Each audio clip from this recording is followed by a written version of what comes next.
नमस्कार दोस्तों, मैं आपकी तैयारी में आपके साथ हमेशा निरंतर बना हुआ हूं और मैंने जो क्वेश्चन लिए हैं टेस्ट सीरीज के तौर पर ये ऑल इंडिया में जितने भी कंपटीशन में उन सब से चुनकर ये क्वेश्चंस लिए हैं ताकि एग्ज़ाम्स में कोई भी क्वेश्चन आपसे ना छूटे और आप मेरे साथ बने रहिए। आपको टारगेट तक पहुंचाना मेरा काम है। और जिन भाइयों ने अभी तक हमारे चैनल को सब्सक्राइब नहीं करा है वो चैनल को सब्सक्राइब कर लें, साथ ही साथ बेल आइकन को दबा दें ताकि नई वीडियो का नोटिफिकेशन आप तक पहुंचता रहे। तो बगैर देरी किए हुए आगे बढ़ते हैं। ये टेस्ट सीरीज का 9 पार्ट है। इससे पहले 8 पार्ट जो हैं आप चैनल की प्ले लिस्ट में जाकर देख सकते हैं। तो आगे देखते हैं। पिछले पार्ट में मैंने 400 तक लिया था, ये 401 है। निम्नलिखित में से कौन सा यौन संचारित रोगों का उनके रोगजनक के साथ सही ढंग से मेल करता है? तो निम्नलिखित में से जो सही है यौन संचारित रोगों से मेल करता है वो है ए पार्ट, सिफिलिस ट्रोपोनिमा पैडिलम। तो दोस्तों ये सिफिलिस जो है एक प्रकार का यौन संचारित रोग है जो ट्रोपोनिमा पैलिडियम नामक जीवाणु के संक्रमण से होता है और इनमें अन्य जो विकल्प हैं वो सही सुमेलित नहीं है। नेक्स्ट क्वेश्चन देखिए। अमीबा रुग्णयता एक रोग है जो किसी संक्रामक अभिकर्ता की उपस्थिति के कारण होता है। किसे कहा जाता है? तो ये जो कहा जाता है प्रोटोजोआ जनित रोग है। ये प्रोटोजोआ जनित रोग है और इसको अमीबियोसिस भी रोग भी कहते हैं और जो प्राय एंट अमीबा हिस्टोलिका के संक्रमण से होता है। ये रोग जो है एंट अमीबा हिस्टोलिका के संक्रमण से होता है। ए पार्ट करेक्ट आंसर है। नेक्स्ट क्वेश्चन देखिए। Question number 403। टाइफाइड नामक रोग किस जीवाणु से होता है? तो दोस्तों टाइफाइड नामक रोग जो होता है ये होता है साल्मोनेला, यानी सी पार्ट करेक्ट आंसर है। साल्मोनेला नामक एक टाइफाइड नामक टाइफी नामक जीवाणु होता है जिससे यह होता है और यह बीमारी जो है दोस्तों आंत जोर के नाम से भी जानी जाती है और यह एक घातक रोग है और यह बीमारी दूषित खाद्य पदार्थ या पेय पदार्थों से फैलती है। नेक्स्ट क्वेश्चन देखिए। निम्नलिखित रोगों में से कौन सा रूबियोला या मार्बिलाई के रूप में भी जाना जाता है? तो एक ऐसा रोग है जो रूबियोला मार्बिलाई के रूप में भी जाना जाता है, वो है ए पार्ट मीजल्स रोग है। ऐसा मीजल्स रोग। तो दोस्तों मीजल्स एक विषाणु जनित रोग है। यह रूबियोला या मार्बिलाई के रूप में भी जाना जाता है। नेक्स्ट क्वेश्चन देखिए। जब शरीर बैक्टीरिया का आक्रमण झेल रहा होता है तो निम्नलिखित में से किसके बढ़ जाने की संभावना होती है? तो किसके बढ़ जाने की संभावना होती है दोस्तों? ये होती है बी पार्ट ल्यूकोसाइट की। ल्यूकोसाइट के बढ़ जाने की संभावना होती है। सफ़ेद रक्त कोशिकाओं को ल्यूकोसाइट कहते हैं। सफ़ेद रक्त कोशिकाएं जो होती हैं उनको ल्यूकोसाइट कहते हैं और ये संक्रमण से तथा शरीर में घुसने वाले अन्य हानिकारक तत्वों से लड़ती हैं जो हमारी प्रतिरोधक क्षमता को बढ़ाती हैं। जब शरीर बैक्टीरिया का आक्रमण झेल रहा होता है तो इसके बढ़ जाने की संभावना होती है। तो बी पार्ट करेक्ट आंसर है। नेक्स्ट क्वेश्चन देखिए। Question number 406। रक्त कैंसर किसके रूप में जाना जाता है? तो दोस्तों रक्त कैंसर जो जाना जाता है बी पार्ट करेक्ट आंसर है, ल्यूकीमिया के रूप में जाना जाता है। और बाकी जो पार्ट है हेमोलिसिस लाल रुधिराणु जो होते हैं, लाल रुधिर के अणु जो होते हैं उनका नष्ट होना हेमोलिसिस कहलाता है। और हीमोफीलियम जो होता है हीमोफीलिया रोग में जो ऐसा विकार है जिसमें सामान्य ढंग से रक्त का थक्का नहीं जमता है इसमें और यह एक आनुवंशिक रोग है। और थ्राम्बोसिस जो है, थ्राम्बोसिस रक्त धमनियों में थक्का जमना थ्राम्बोसिस कहलाता है। रक्त जो धमनियाँ होती हैं उनमें थक्का जमना थ्राम्बोसिस कहलाता है। नेक्स्ट क्वेश्चन देखिए। निम्नलिखित में से कौन सा रोग मनुष्य में वायरस द्वारा उत्पन्न होता है? तो दोस्तों जो वायरस द्वारा उत्पन्न होता है वो डी पार्ट करेक्ट आंसर है, लघु मसूरी का रोग, जिसे चिकन पॉक्स भी कहते हैं। लघु मसूरी का चिकन पॉक्स वायरस के द्वारा फैलने वाला रोग है। यह वेरिसेला जोस्टर नामक एक विषाणु होता है जिसके कारण यह फैलता है। नेक्स्ट क्वेश्चन देखिए, वह रोग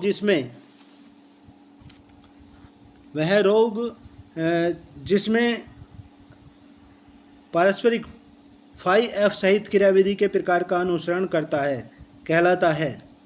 तो यह कहलाता है अप्रत्यक्ष संक्रमण। अप्रत्यक्ष संक्रमण के कारण होता है, ये कहलाता है। वह रोग संक्रमण जिसमें पारस्परिक 5F के अंतर्गत जैसे मक्खियाँ हैं, अंगुलियाँ हैं, संक्रमित पदार्थ है, खाद्य पदार्थ है और तरल या द्रव पदार्थ आते हैं। तो इन सभी की क्रियाविधि द्वारा अनुसरण अप्रत्यक्ष संक्रमण कहलाता है। यानी इनके कारण जो रोग फैलता है वो अप्रत्यक्ष संक्रमण कहलाता है। नेक्स्ट क्वेश्चन देखिए, क्वेश्चन नंबर 409, शारीरिक उपचार को निम्नलिखित में से किससे संबंधित किया जाता है? तो शारीरिक उपचार को जो संबोधित किया जाता है, संबंधित, वो किया जाता है, सी पार्ट करेक्ट आंसर है, फिजियोथेरेपी द्वारा। फिजियोथेरेपी द्वारा संबंधित किया जाता है, या संबोधित, इसमें गलत दे दिया है यहाँ पर, ये संबोधित है, संबोधित किया जाता है। तो दोस्तों शारीरिक उपचार जो है उसको फिजियोथेरेपी नाम से भी जाना जाता है। और फिजियोथेरेपी जो होती है मुख्यतः गति व्यायाम के कारण मांसपेशियों में आई खिंचाव आ जाता है, चोट लग जाती है, बीमारी व विकलांगता को दूर करने में सहायक होती है ये फिजियोथेरेपी।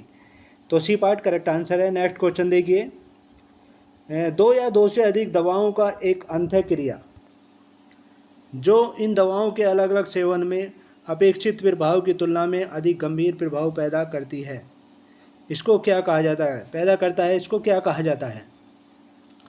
तो दोस्तों इसको सहक्रियाशीलता कहा जाता है, ए पार्ट करेक्ट आंसर है। यानी जब 2 या 2 से अधिक दवाओं का एक अंतःक्रिया जो इन दवाओं के अलग सेवन में अपेक्षित प्रभाव की तुलना में अधिक गंभीर प्रभाव पैदा करता है, सहक्रियाशीलता कहलाता है। इसको साइनर्जिस्टिक भी कहा जाता है इंग्लिश में। नेक्स्ट क्वेश्चन देखिए, निम्नलिखित के निष्पादन को सुधारने वाली एर्गोजेनिक में सुमेलित करें। तो इसका जो है यांत्रिक सहायक जो है ये श्वास फीता, यांत्रिक सहायक जो है श्वास फीता से है, 4th पार्ट से है। श्वास फीता वजन बेल्ट से संबंधित है। और शारीरिक विज्ञान संबंधी जो है ऑक्सीजन संपूरक है, ये ऑक्सीजन संपूरक है। और पोषण आत्मक सहायक जो है ये कार्बोहाइड्रेट संपूरक है, कार्बोहाइड्रेट संपूरक है, 2 से मैच करता है। और औषधि विज्ञान संबंधी जो है ये मादक पदार्थ या जैसे कैफीन होते हैं, ये होते हैं। तो ये करेक्ट आंसर जो है इसका वो ए पार्ट है, करेक्ट आंसर ए पार्ट है। नेक्स्ट क्वेश्चन देखिए, क्वेश्चन नंबर 412, एंथ्रोपोमेट्रिक मापन को अत्यधिक सही और विश्वसनीय बनाने के लिए कम से कम कितनी बार मापना महत्वपूर्ण है? तो एंथ्रोपोमेट्रिक मापन जो होता है दोस्तों, मानव शास्त्रीय मापन कहते हैं इसे। इसके तहत जो है एक तो ऊंचाई, वजन, छाती और सिर की परिधि के आधार पर व्यक्ति का मूल्यांकन किया जाता है। और इसे अधिक सही और विश्वसनीय बनाने के लिए कम से कम 2 बार मापना महत्वपूर्ण है। यानी बी पार्ट करेक्ट आंसर है, बी पार्ट करेक्ट आंसर है। नेक्स्ट क्वेश्चन देखिए, श्लेष पुट्टी में सूजन अथवा छोटी झिल्ली जिसमें तरल पदार्थ हो को जाना जाता है। तो उसे जाना जाता है दोस्तों, ये बर्साइटिस के नाम से जाना जाता है। सी पार्ट करेक्ट आंसर है, बर्साइटिस के नाम से जाना जाता है। और इसका दूसरा अर्थ होता है जोड़ों पर तरल भरी थैलियों में सूजन के नाम से इसको जाना जाता है। और बाकी जो पार्ट हैं जैसे टेनोसिनोविटिस, ये कंदरा एवं उसके आवरण की सूजन होती है, कंदरा एवं उसके आवरण की सूजन होती है। और स्ट्रेस जो है दोस्तों, स्ट्रेस का शाब्दिक अर्थ मोच अथवा मरोड़ है। और स्ट्रेन जो होती है, स्ट्रेन से लिगामेंट प्रभावित होता है। तो सी पार्ट इसका करेक्ट आंसर है। नेक्स्ट क्वेश्चन देखिए, व्यायाम के दौरान मांसपेशी में या तंत्रिका कोशिका में विद्युतीय क्रिया उत्पन्न हो जाती है तो कहलाती है। तो व्यायाम के दौरान जो मांसपेशी में तंत्रिका कोशिका में विद्युतीय क्रिया उत्पन्न हो जाती है तो कहलाती है, वो क्या कहलाती है? सी पार्ट करेक्ट आंसर है, एक्शन पोटेंशियल कहलाती है। एक्शन पोटेंशियल कहलाती है। तो दोस्तों, व्यायाम के दौरान मांसपेशी में या तंत्रिका कोशिका में उत्पन्न विद्युतीय क्रिया एक्शन पोटेंशियल कहलाती है, जो न्यूरॉन्स से लेकर मांसपेशियों के तंतुओं के बीच संदेश पहुंचाने के लिए प्रयुक्त होती है ये।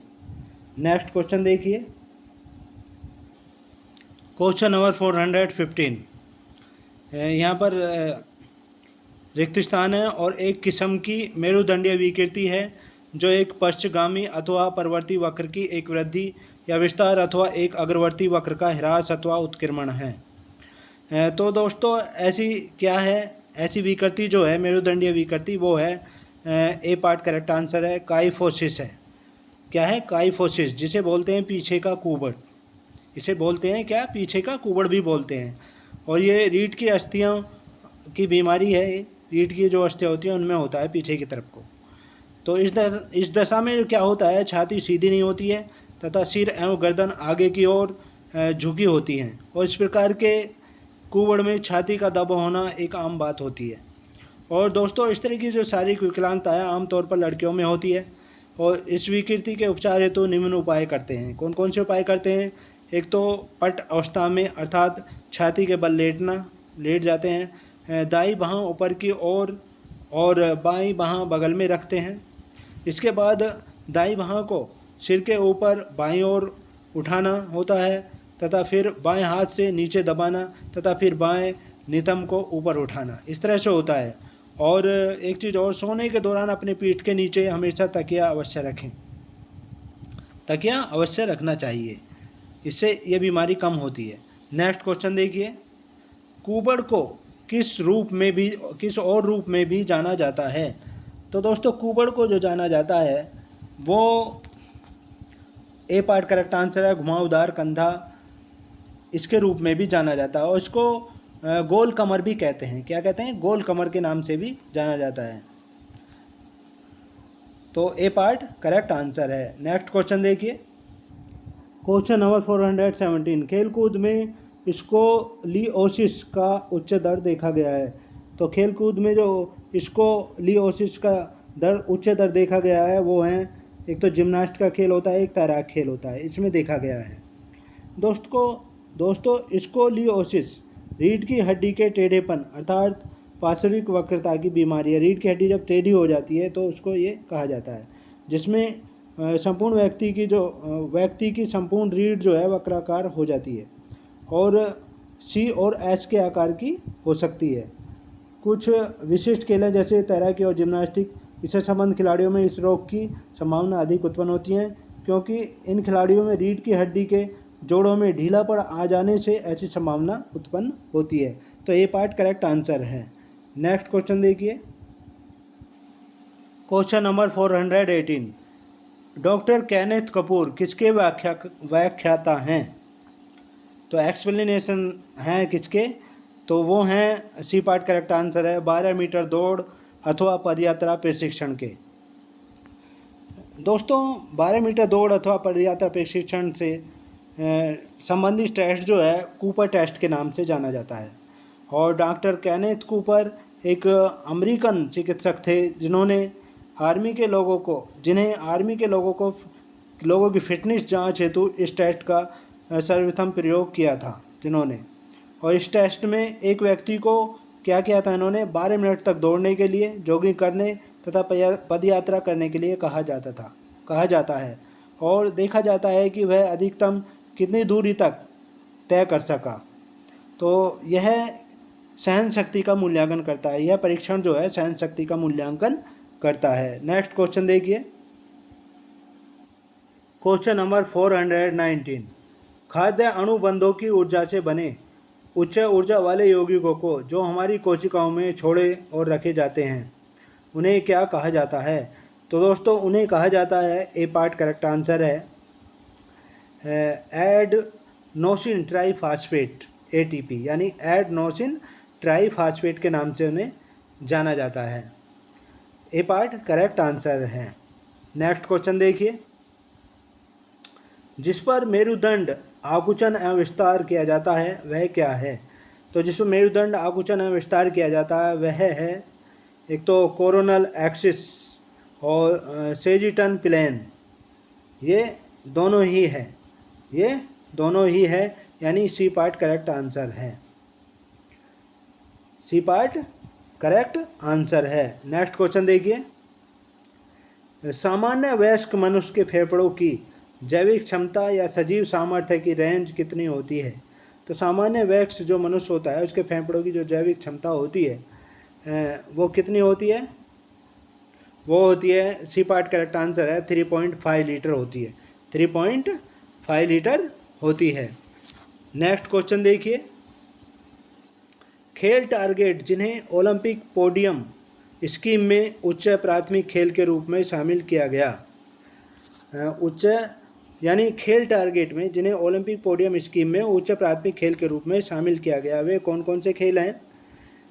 देखिए, एक तो है तीरंदाजी, दूसरा है बॉक्सिंग और तीसरा है हॉकी। फुटबॉल नहीं है उसमें, तो ये तीनों हैं। तो कौन सा पार्ट सही है? बी पार्ट करेक्ट आंसर है। फर्स्ट, सेकंड व third, B part correct answer है। नेक्स्ट क्वेश्चन देखिए, निम्नलिखित में से कौन सा सही सुमेलित नहीं है? तो दोस्तों यहाँ पारिभाषिक शब्द दिया हुआ है और अस्थि का भाग दिया हुआ है सूची बी में। तो ट्रांसजेंडर अस्थि का एक बड़ा गुमटेदार प्रक्षेप है, ट्रांसजेस्टर, ये करेक्ट सही है। और ट्यूबरकल जो है अस्थि का एक छोटा गुमटेदार प्रक्षेप है, ये भी सही है। प्रोसम जो होता है ये अस्थि का प्रक्षेपित भाग होता है, ये भी सही है। और स्पाइन जो है दोस्तों अस्थि का एक नुकीला प्रक्षेप होता है, जबकि मांसपेशी का एक भाग दिया हुआ है इसमें, तो ये गलत है। तो यही सुमेलित नहीं है। तो ये क्या होता है? अस्थि का एक नुकीला प्रक्षेप होता है।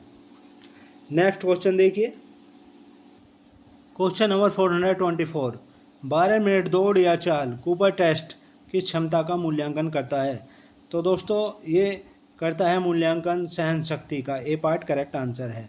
नेक्स्ट क्वेश्चन देखिए, क्वेश्चन नंबर 425, हृदय शोषण क्षमता सबसे उत्तम किसमें मापी जाती है? तो हृदय शोषण क्षमता जो मापी जाती है सबसे उत्तम वो मापी जाती है हार्वर्ड स्टेम टेस्ट में मापी जाती है।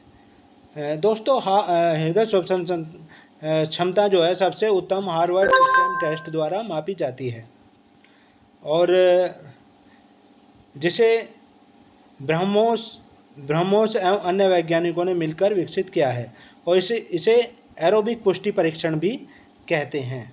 नेक्स्ट क्वेश्चन देखिए, क्वेश्चन नंबर 426, निम्नलिखित में से कौन सा जल चिकित्सा का हिस्सा नहीं है? तो दोस्तों जल चिकित्सा का जो हिस्सा नहीं है वो इनमें से है, क्रायो चिकित्सा भी है, वर्लपूल बाथ भी है और कॉन्ट्रास्ट बाथ भी है जल चिकित्सा का हिस्सा। ये तीनों हैं, लेकिन वैक्स बाथ नहीं है। वैक्स बाथ जो है ये क्या है? मोम की सहायता से दर्द दूर करने की एक अन्य विधि होती है ये। और कॉन्ट्रास्ट बाथ में क्या होता है? कॉन्ट्रास्ट बाथ विशेष रूप से सूजन कम करने के लिए प्रयुक्त की जाती है। नेक्स्ट क्वेश्चन देखिए, क्वेश्चन नंबर 427, लक्ष्य हृदय गति दर की गणना हेतु सूत्र है। तो लक्ष्य हृदय गति दर की गणना हेतु जो सूत्र है दोस्तों वो डी पार्ट करेक्ट आंसर है, 220 minus age whole square into 70%, यानी डी पार्ट करेक्ट आंसर है। नेक्स्ट क्वेश्चन देखिए, क्वेश्चन नंबर 428, अगर महिलाएं स्वस्थ वजन सीमा BMI के अंतर्गत, बॉडी मास इंडेक्स के अंतर्गत जो आती हैं 18.5 माइनस 24.9 में हैं, तो गर्भावस्था के दौरान कितना वजन बढ़ाना चाहिए? उसकी सुझाई गई मात्रा क्या है? जो गर्भावस्था के दौरान जो मात्रा बढ़ती है कितना वज़न बढ़ना चाहिए है, यहाँ पर बढ़ना चाहिए, तो उसकी सही मात्रा क्या है, वो है बी पार्ट 11 से 16 किलोग्राम होती है, 11 से 16 किलोग्राम होती है। तो दोस्तों बॉडी मास इंडेक्स जो है शरीर का मोटापा मापने की एक विधि है, जिसका सूत्र जो होता है वो होता है body mass index equal to शरीर भार किलोग्राम में अपॉन शरीर की ऊंचाई मीटर स्क्वायर में होती है। इस तरह से होता है ये। नेक्स्ट क्वेश्चन देखिए, क्वेश्चन नंबर 429, निम्न में से कौन सा प्रशिक्षण के दौरान क्लाइंट द्वारा उत्पन्न पीक फोर्स का प्रत्यक्ष माप लेता है। तो प्रत्यक्ष माप जो लेता है वो है ए पार्ट, करेक्ट आंसर है ग्रिप डायनामोमीटर होता है ये। तो ये पीक फोर्स की प्रत्यक्ष माप लेता है।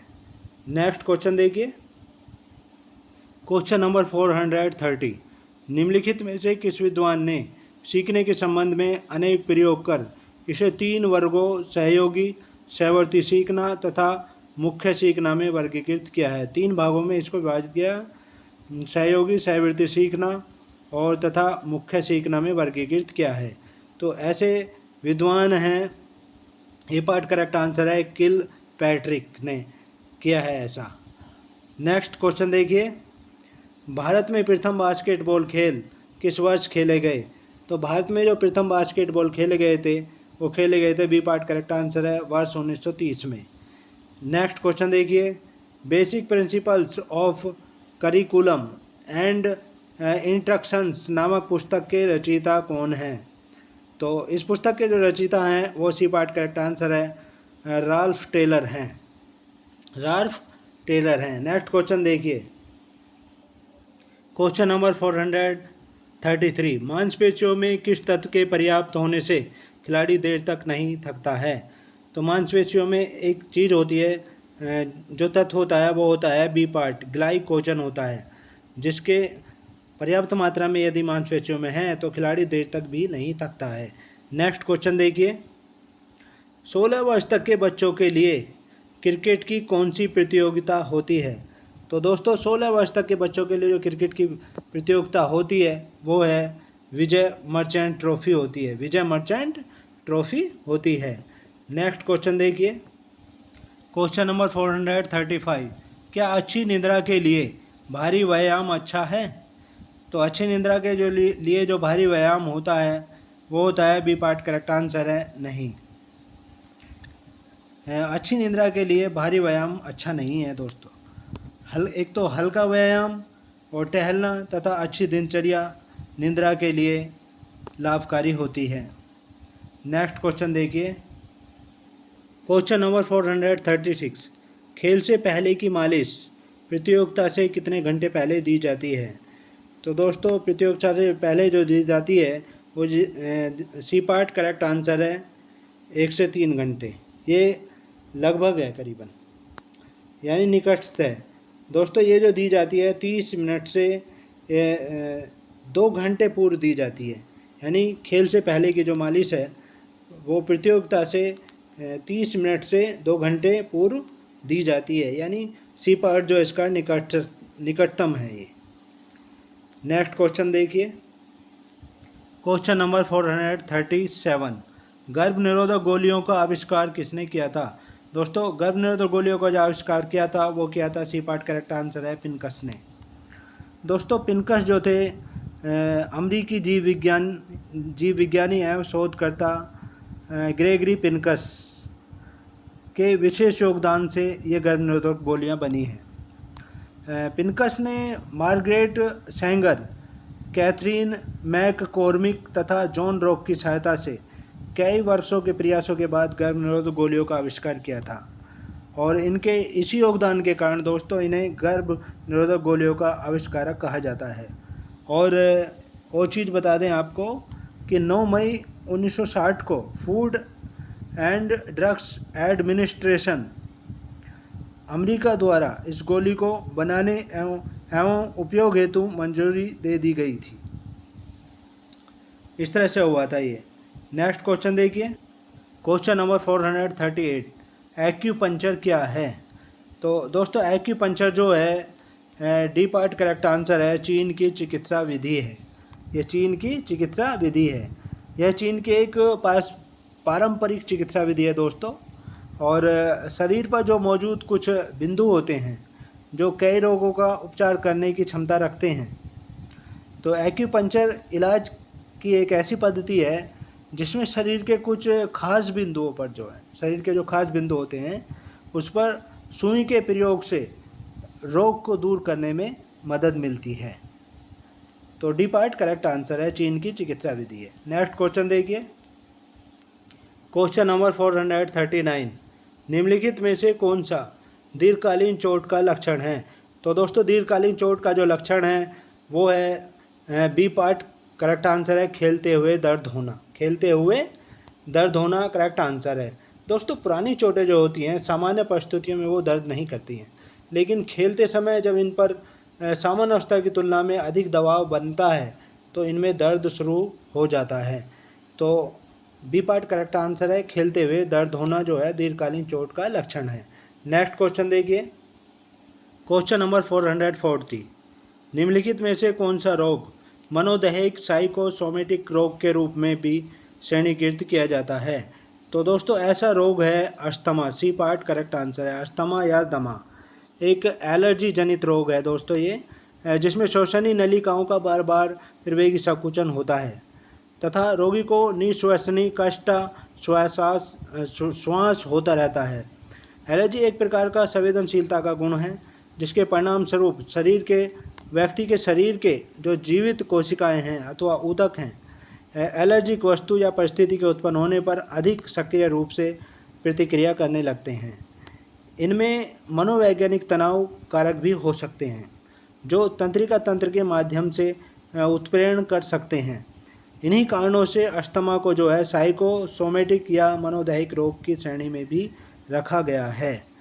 तो सी पार्ट करेक्ट आंसर है, अस्थमा या दमा रोग। नेक्स्ट क्वेश्चन देखिए, क्वेश्चन नंबर 441, सेहत जानू या नोकनी एक किस्म की आम मुद्रा विकृति है जिसे किस योगासन से ठीक किया जाता है। तो दोस्तों इसे जो ठीक किया जाता है वो है गौमुखासन।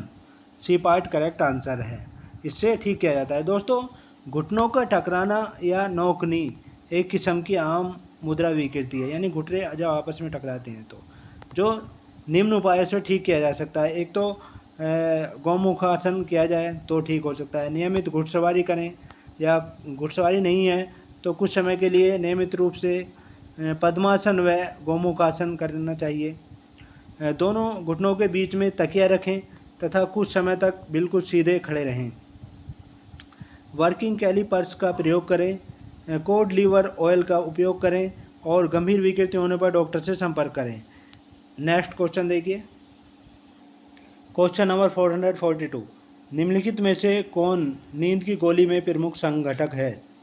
तो दोस्तों नींद की गोली में जो प्रमुख संघटक है वो है बी पार्ट करेक्ट आंसर है बारबिटूरेटस। दोस्तों बारबिटूरेटस जो है एक दवा है जो केंद्रीय तंत्रिका तंत्र अवसाद के रूप में कार्य करता है। यह नींद की गोली में प्रमुख संघटक के रूप में उपस्थित रहता है और इसका अधिक मात्रा में जब उपयोग करते हैं तो ये मौत का कारण भी बन सकती है, इसलिए इसका सही ढंग से यूज करना चाहिए अगर ज़रूरत हो कभी तो, वरना नहीं करना चाहिए। नेक्स्ट क्वेश्चन देखिए, क्वेश्चन नंबर 443, शक्ति प्रशिक्षण की वह प्रकार जिसमें संकुचन के दौरान मांसपेशी की लंबाई छोटी होती है जानी जाती है। तो वो जानी जाती है दोस्तों, वो होती है बी पार्ट करेक्ट आंसर है आइसोटोनिक होती है। वो क्या होती है? आइसोटोनिक होती है। दोस्तों आइसोटोनिक जो है संकुचन शक्ति प्रशिक्षण की वह विधि है जिसमें मांसपेशियों की लंबाई परिवर्तित होती है और यह मुख्यतः दो प्रकार का होता है। एक तो कंसेंट्रिक संकुचन और दूसरा होता है एक्सेंट्रिक संकुचन। कंसेंट्रिक संकुचन में क्या होता है, इसमें मांसपेशियों की लंबाई घटती है, जबकि एक्सेंट्रिक संकुचन के दौरान जो है इसकी लंबाई बढ़ती है। तो बी पार्ट करेक्ट आंसर है। नेक्स्ट क्वेश्चन देखिए, क्वेश्चन नंबर 444, फ्री स्टाइल तैराकी के दौरान बाहुप्रहार आर्म स्ट्रोक कहते हैं जिसे, किस संकुचन का एक उदाहरण है? तो दोस्तों फ्री स्टाइल तैराकी के दौरान जो है बाहुप्रहार आर्म स्ट्रोक जो है ये समगतिक आइसोकाइनेटिक का एक उदाहरण है। ए पार्ट करेक्ट आंसर है। दोस्तों इसमें क्या होता है कि यह व्यायामों के द्वारा एक विशेष प्रकार का पेशीय संकुचन होता है जिसका प्रयोग सामान्य रूप से खेलों में नहीं किया जाता है। जो सामान्य खेल होते हैं उनमें नहीं किया जाता है और इस प्रकार के व्यायामों का प्रयोग केवल जल क्रीड़ा में किया जाता है, जैसे नाव खेना है, तैरना है आदि में। तो फ्री स्टाइल तैराकी के दौरान बाहों से ढकेलना अर्थात बाहुप्रहार आर्म स्ट्रोक इस प्रकार के संकुचन का एक उदाहरण है। नेक्स्ट क्वेश्चन देखिए, क्वेश्चन नंबर 445, अहिंसा किसका एक भाग है? दोस्तों अहिंसा जो है ए पार्ट करेक्ट आंसर है, यम का एक भाग है। और यम के बारे में आपको बता दें, यम नियम, आसन, प्राणायाम, प्रत्याहार, धारणा, ध्यान तथा समाधि योग के ये 8 अंग होते हैं। और यम के अंतर्गत जो है 5 व्रत आते हैं जिसमें आते हैं क्या क्या आते हैं, एक तो अहिंसा आता है, एक सत्य आता है, अस्तेय आता है, ब्रह्मचर्य आता है और अपरिग्रह आता है। तो अहिंसा जो है यम के अंतर्गत आता है। ए पार्ट करेक्ट आंसर है। नेक्स्ट क्वेश्चन देखिए, क्वेश्चन नंबर 446, चपटी पीठ का संबंध शरीर के किस भाग से है? तो दोस्तों चपटी पीठ का जो संबंध है वो है बी पार्ट थोरेसिक भाग से है। बी पार्ट करेक्ट आंसर है। नेक्स्ट क्वेश्चन देखिए, क्वेश्चन नंबर 447, चिकित्सा संबंधी गतिविधियों को इस रूप में भी जाना जाता है। तो दोस्तों चिकित्सा संबंधी जो गतिविधियाँ होती हैं इनको जाना जाता है, बी पार्ट करेक्ट आंसर है, मेडिकल जिम्नास्टिक्स के रूप में भी जाना जाता है। बी पार्ट करेक्ट आंसर है। नेक्स्ट क्वेश्चन देखिए, क्वेश्चन नंबर 448, निम्न में से कौन सा टेस्ट वरिष्ठ नागरिकों के शरीर के निचले भाग के लचीलेपन को मापता है? तो वरिष्ठ नागरिक जो होते हैं उनके शरीर के निचले भाग के लचीलेपन को मापता है, तो वो है ए पार्ट करेक्ट आंसर है, chair sit and reach test. Chair sit and reach test. दोस्तों वरिष्ठ नागरिकों की जो दक्षता है मापने में प्रमुख परीक्षण है। एक तो चेयर स्टैंड टेस्ट होता है, आर्म कर्ल टेस्ट होता है, दूसरा chair sit and reach test होता है, बैक स्क्रैच टेस्ट होता है, 8 foot up and go test होता है तथा 6 मिनट वॉक टेस्ट होता है। और इनमें 6 मिनट वॉक टेस्ट या 6 मिनट का पैदल चाल परीक्षण वरिष्ठ नागरिकों की हृदय संबंधी दक्षता व मानवीय वायवीय दक्षता मापने में यूज किया जाता है। और 8 foot up and go test जो है चपलता परीक्षण हेतु किया जाता है, जबकि chair sit and reach test जो है शरीर के निचले भाग के लचीलेपन को मापने में प्रयुक्त होता है। तो ए पार्ट करेक्ट आंसर है। नेक्स्ट क्वेश्चन देखिए, क्वेश्चन नंबर 449, हृदय अतिवृद्धि कार्डियक हृदय परट्रोफी में आरोग्य प्रशिक्षण के परिणाम स्वरूप निम्न में से किस हृदय कोष्ठ में सबसे अधिक परिवर्तन होगा? तो सबसे अधिक परिवर्तन जो होगा वो होगा बी पार्ट करेक्ट आंसर है, वाम निलय में होगा। नेक्स्ट क्वेश्चन देखिए, क्वेश्चन नंबर 450 और ये लास्ट क्वेश्चन है, निम्नलिखित उपकरणों में से कौन सा कान, नाक और गले के चोटों के निदान और उपचार में प्रयोग किया जाता है? तो दोस्तों जो प्रयोग किया जाता है वो है डी पार्ट करेक्ट आंसर है, ऑटो लरिंगोलॉजी सेट होता है। ये उपकरण होता है जो कान, नाक और गले के चोटों के निदान और उपचार में प्रयोग किया जाता है। तो ये थे हमारे बहुत ही महत्वपूर्ण क्वेश्चन। और सीरीज के नेक्स्ट पार्ट में आपसे फिर मुलाकात होगी। तब तक के लिए जय हिंद, जय भारत। Thanks for watching. और निश्चित सफलता के लिए आप हमारे चैनल को सब्सक्राइब करें, साथ ही साथ बेल आइकन को दबा दें ताकि नई वीडियो का नोटिफिकेशन आप तक पहुंचता रहे। Thanks so much.